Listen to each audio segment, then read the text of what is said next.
this utopian, hedonism. Degenerate. I think the only thing you can do that's not degenerate is usually be fighting a battle or solving a problem. Behind every moment of adversity in your life, there is a blessing and a lesson. Pain always leaves a gift. God is a merciful God. He didn't bring you this far to leave you. He didn't set you up to fail. Just keep moving, man. It ain't nothing. I don't know what you've been through. I don't know how bad it hurts you. But I came to tell you what you are going through right now is not how your story is supposed to end.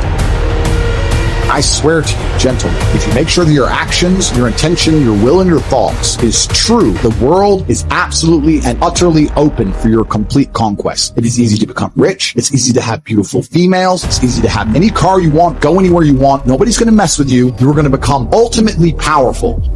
The best day of most people's life isn't even my average Tuesday. Yesterday, I wake up with a woman on either side. I wake up, go downstairs, my servants bring me breakfast. I train outside in the garden. I send the two women away so that one of my mothers with the child can come up and play in the pool around. I then go to a meeting, and I walk away with about $11 million. Then, we went to Gal, which is a restaurant. I was sitting there, and I ordered a $900 tomahawk steak. Tristan said to me, Andrew, you just pulled up in a Bugatti Chiron to one of the most famous restaurants in the world and ordered a $900 steak. To us, it's just lunch. It's not a birthday. It's not an anniversary. That's my day. At no point during that day am I like, yes, Bugatti.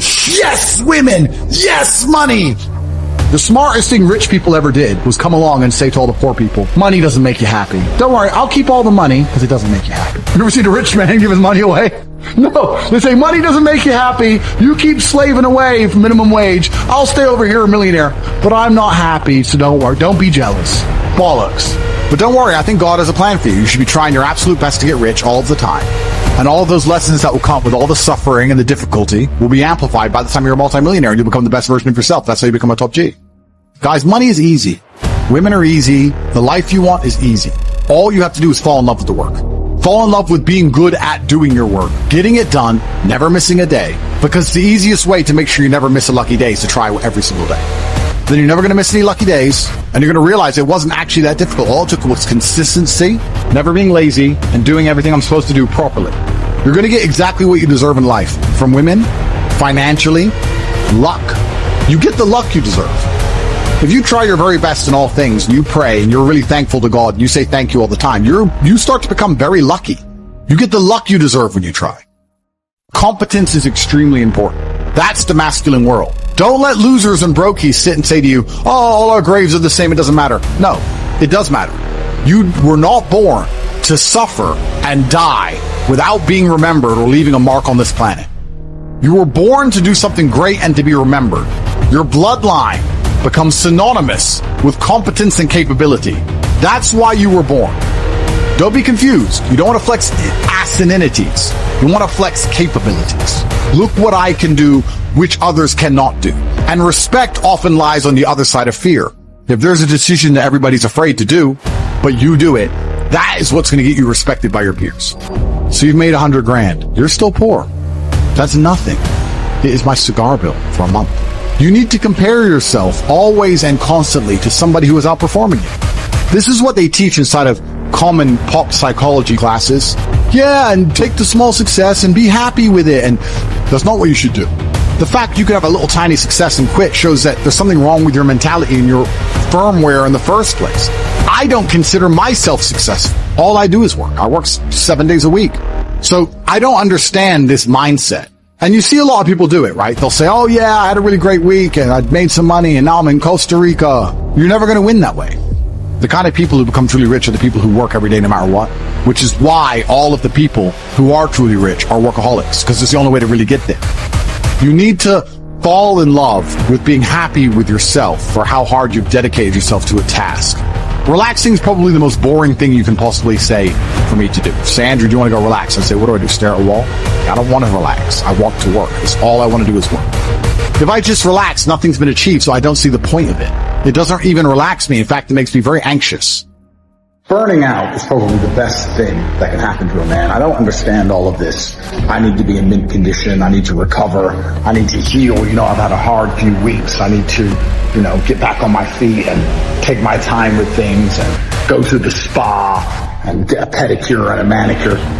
That's all gay and ridiculous. Truthfully, when you burn out, you find out what you value because you're low on energy, and you find a new life direction, and you start to do exactly what you feel must be done as opposed to the things you feel like you're supposed to do because society has forced you to do them. And burning out is actually very good for you. It allows you to cut out all the bullshit, cut out all the garbage, see who you really are, and push your limits and find out what those are as well, because most of you have no idea what your limits are. As soon as things start to get hard, you talk about recovery. Recovery from what? You don't own a country. You're not Putin. You're not at war. You're a dipshit, doing very little of significance. The last thing you need is rest or recovery. You need to burn out. You need to push yourself to the absolute limit. You need to go so balls to the wall that you can't even breathe anymore. Then you learn about yourself. Then you learn about life. And most importantly, then you start to get somewhere. You guys are truly running out of time. It's very important that you get your act together quickly. Don't be talking about headaches. Don't be arguing with women. You have things to do. Anxiety sounds like free energy. Could give me more. Absolutely. Nervousness is free energy. You need to sit at home and feel this fire inside of you because you do not have all of the money you want, all of the respect you want, and your name has not been echoed into eternity. It's down to you. I can't drag you across the finish line. I can only show you where the race is. I can tell you you can do it. I can tell you it is worth it, but you have to be the one to run the race. I can't carry you. There's going to be a huge contingent of the populace that never make it. But when you do, it is worth it. The point of being a man in the first place is so that you suffer enough for people to remember you, to die for something, to live for something. That's the whole point in all of this. Every time somebody complains that they were surprised by something or sideswiped by something, I ask them truly, do you think you'd be a happy person if absolutely everything in your life went perfectly all of the time? You never had any problems ever, and you got what you want without effort, without work, without trying, without concern, without worry, without anxiety. You just got to live in this utopia. Do you think you'd be a happy, contented person? Because anyone who's come anywhere close to that end up a mess and end up on drugs. So clearly it doesn't make them happy. Do you think you'd actually be happy without your problems? Solving problems makes you happy. And if you need to solve problems to be happy, you need problems in the first place. So perhaps be a little bit more thankful for the problems you do have. Especially if there's something asinine and mundane, especially if you haven't lost your arm. You now get the dopamine and the satisfaction of solving a problem. And until that problem is solved, are you really suffering? Truthfully, are you in a ditch? No. Problems are fantastic. Problems are the seeds that happiness grows from. And people say, oh, well, you're happy because you're rich. No, I'm rich because I'm happy. Because if I wasn't capable of dealing with all of this stress, and all of these governments trying to put me in jail, and assassins turning up to my door, children all around the world, and huge bills, and being well known to the fact that I get death threats, all this garbage.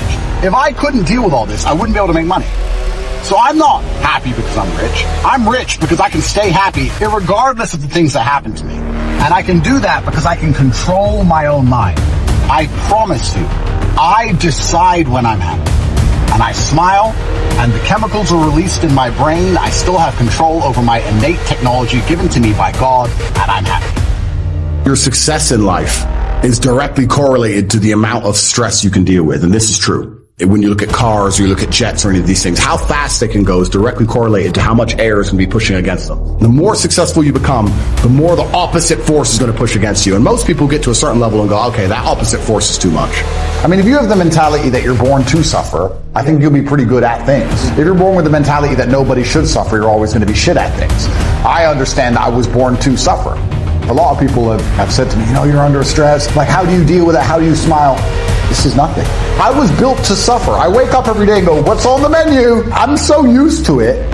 I'm kind of excited by it. The only period in my life where I could say where everything was genuinely perfect was about a month before I was arrested. And I've never been so anxious. All those videos from Dubai with the Bugatti and the big mansion and all the girls and everything, and me and Tristan were sitting around the pool, and I remember I've said this on every podcast, I'm going to say it again for the people at home in case their life's going good. Because I was sitting there by the pool with the Bugatti and the McLaren and like 20 girls I'd never even met who were beautiful, and we're sitting by there and we got the big pool, and we're in this huge mansion. Tristan goes, 6 years ago we were in Luton, we made it. And I was like, something's coming. I'm 36. I could not have completed life at this level. I could not be the most famous man on the planet. Bugatti on the drive. Like, nah. There's no way I can get away with this for the next 50 years. I feel comfortable with the suffering because I feel like I have a direction and an objective. I mean, what's more frustrating? A video game where you can't beat the final boss? Or you know when you play those games and you get lost? And you're just going around in circles. I've been in this room. Those are the games that piss me off more than the game where I'm trying to beat the guy I can't beat. So I think when you accept that suffering is part of life, you get good at suffering and then you get good at things. If you're going to go through the world trying to make the world sufferless, you're going to suffer more than anything. How successful you are in life is directly correlated to your stress tolerance. Forget IQ, forget most nearly anything. If you're the guy who can deal with more stress than anyone else, you're going to end up in the position where you're dealing with more stress than anyone else. And those positions, one way or another, pay you. Because that's the only way you can even separate yourself from the labor market in general. You got to put yourself in a very stressful place. If I'm having a hard day, I never sit and think I need to talk to this person. Even if I have like my brother and some people I'll talk to, I don't go to anyone for support. I don't turn to people for support. I don't turn to my woman for support. I really believe the reason I have the adoration of females is because they're with a man who they never have to babysit. They never have to motivate. They never have to sit and say to him, oh, it's going to be okay. Like, I'm a rock. And when I have huge problems, because they do come up, I don't even mention it to my woman.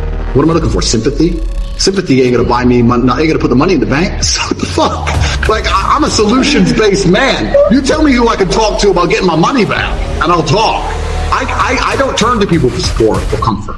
I'm not trying to brag or put on like a brave face and be a tough guy or something. It's just not how I'm conditioned. I believe that all of my problems are gonna be fixed by me. Nobody else is gonna be prepared to go through what it takes to fix them but me. Therapy in and of itself is destructive to your ability to take control over your own life. There is nothing more destructive to the male psyche than sitting down and complaining and crying about your problems to somebody who has their own problems, which they do not even disclose to you. They sit there as if they're some godlike individual who doesn't have their own mistakes, aren't arguing with their own wife, don't have their own bills to pay. And you sit there trying to elicit sympathy, elicit understanding, automatic submission to some idiot with a piece of paper, a PhD he got from a bullshit university. You are dulling your sword because you're complaining that your own sword might cut you. But it's your sword that cuts your enemies. You're denying who you are. You're denying all of the things that made you you. God gave you all of these difficult situations so that you could challenge yourself and you could find the best way to navigate them and stay sane. That is why God gave them to you, so that you can become a better version of yourself. And instead of learning lessons, instead of being thankful to God for the difficult things He's put you through, you instead go and cry to some human, fallible creature, complaining about how something happened 21 years ago. A therapist doesn't have a fucking time machine. And they don't try and make you feel better about what happened. They try and just justify your terrible reaction to said events. Because there's only one true human emotion that should come from negative scenario, which is anger. Someone can kill a member of your family. You can get sad or you can get angry. Angry gets something done. Sad? That's just sitting around hoping others feel sorry for you. Sad belongs in the therapy room. But anger belongs out here in the world. Directed anger. Focused anger. I'm not saying you start smashing your head against the wall like an idiot. I'm saying that very much like a focused concentration of water through a dam can power a city. That is how your anger should work. You should focus it in the exact direction it needs to go to solve the problem. If you're poor, get angry. If your woman left, get angry. Get angry at yourself for being left. Don't get angry at the world you're poor. Get angry at yourself because you can't afford all the things you want. You know, I'm so anti-therapy, and I've had these conversations so many times with people. Their answer is that I need therapy, supposedly. If I need therapy, how come every single person on the planet knows my name? How come every single time I walk in the room, they're like, oh, Mr. Tate, and everyone starts going, Top G, and getting cameras out? How come I'm an international celebrity with hundreds of millions of fucking dollars? How come when I was thrown in jail and put in a Romanian dungeon for 4 months to stare at the wall, I came out perfectly fine and still destroyed the mainstream media in all of their setup interviews in a way you could never do? How come I'm so monumentally successful and my women never turned on me and all I do is win, and you're telling me that I need therapy while you're in therapy and you're a nobody? Nobody even knows who you are. I don't need therapy. I self-therapize with anger because anger makes me brave. And my bravery has allowed me to grab demons by the neck. People say to me, oh, I have anxiety. And they talk about it like it's a bad thing. Like this anxiety demon has come into his life and ruined his life. You have anxiety over stupid shit. Keep your anxiety demon, and now have anxiety that you're not rich. Get to the point where you can't sit still and watch Netflix and eat ice cream because you are too anxious about the fact that you don't have $100 million. You might start doing some work. Oh, I have depression.